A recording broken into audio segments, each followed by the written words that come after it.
di setiap negara punya kewenangan untuk melakukan pengecualian terhadap peraturan kepabeanan gitu di kawasan tersebut gitu. Nah, ini disebut sebagai kawasan bebas atau free zone atau free trade zone, atau beberapa juga menyebut di beberapa negara itu ngomongnya customs zone, ada juga yang kayak gitu, customs zone.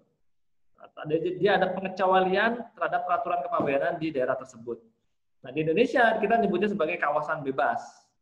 Ya, kawasan bebas atau kawasan perdagangan bebas atau kawasan pelabuhan bebas gitu. Nah, di Indonesia ini kalau nggak salah kawasan bebas ini baru ada Sabang yang pertama kali, kemudian ada Bintan, terus kemudian ada Batam, ada Karimun. Ya, ini disebut kawasan bebas atau free trade zone. Nah, ini harus Anda bedakan dengan FTA ya.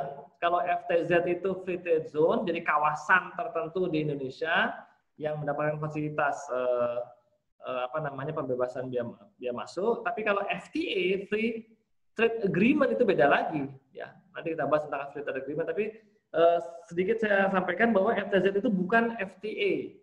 FTZ itu bukan FTA. Jadi FTZ itu benar-benar kuasanya atau kewenangannya pemerintah untuk menetapkan sebuah kawasan sebagai kawasan bebas, itu FTZ.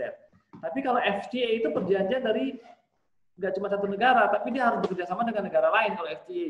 Jadi dia harus berjanji dengan satu negara lain, itu regional atau bilateral, atau bisa juga dia berjanji terhadap beberapa negara gitu.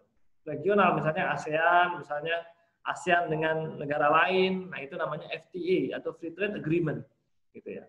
Kalau FTZ itu pembebasan biaya masuk, kalau FTA itu biasanya nanti diberikan tarif preferensial, bukan pembebasan ya, tarif preferensial, tarif yang spesial gitu, apabila memenuhi persyaratan-persyaratan. Nah, kita ngomongin kembali ke FTZ atau kawasan bebas ya. Di kawasan bebas ini, kalau kata-katanya gini di undang-undang, kawasan bebas adalah kawasan di luar daerah pabean atau terpisah dari daerah pabean. Ya.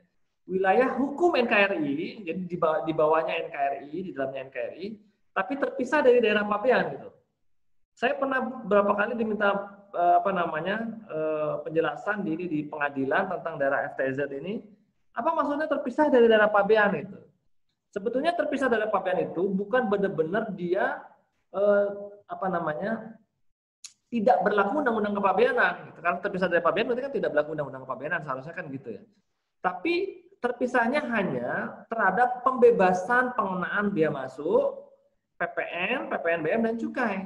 Jadi terpisah dari daerah pabean tapi bebas, sehingga bebas dari pengenaan biaya masuk, PPN, PPNBM, dan cukai. Jadi artinya selain pembebasan pengenaan biaya masuk dan pajak impor, undang-undang kepabeanan tetap berlaku di daerah FTZ. Jadi kalau misalnya saya mau impor Pak, ya harus bikin pemberitahuan ke bea cukai. Gimana terhadap pembongkaran barang? Ya tetap harus ada pengawasan dari bea cukai. Gitu. Jadi daerah pabeannya terpisahnya hanya terhadap pembebasan biaya masuk dan pajak dalam rangka impor juga cukai. Tapi tidak terpisah dari kepabeanan, benar-benar tidak berlaku undang-undang kepabeanan. Kalau misalnya terpisah dari daerah pabean sehingga tidak dilanjutin ya, tidak ada sehingganya ya. Terpisah dari daerah pabean. Jadi FTZ adalah wilayah hukum di NKRI tapi terpisah dari daerah pabean, berarti nggak ada bea cukai di situ seharusnya. Karena buat apa bea cukai melakukan pengawasan di daerah FTZ kalau undang-undang kepabeanan tidak bisa berlaku di situ. Jadi kawasan FTZ itu adalah kawasan yang ada di dalam NKRI, ya, tapi tetap berlaku undang-undang kepabeanan. Yang tidak berlaku hanya pengenaan biaya masuk dan pajak dalam rangka impor juga cukai. Ini terhadap kawasan bebas. Gitu. Itu di FTZ ya. Jadi pemasukan pengeluaran barang hanya bisa dilakukan di kawasan-kawasan yang sudah ditunjuk oleh Dewan Kawasan atau Badan Pengurusan Kawasan. Kemudian pemasukan atau pengeluaran barang hanya dapat dilakukan oleh orang-orang atau pengusaha-pengusaha di dalam kawasan FTZ ini yang punya izin dari Badan Pengurusan Kawasan. Jadi nanti selain dia kalau di daerah pabean biasa kan untuk bisa impor kan dia harus dulu punya API, sekarang udah diganti menjadi NIB ya, nomor identitas berusaha. Harus punya NIB untuk bisa impor gitu.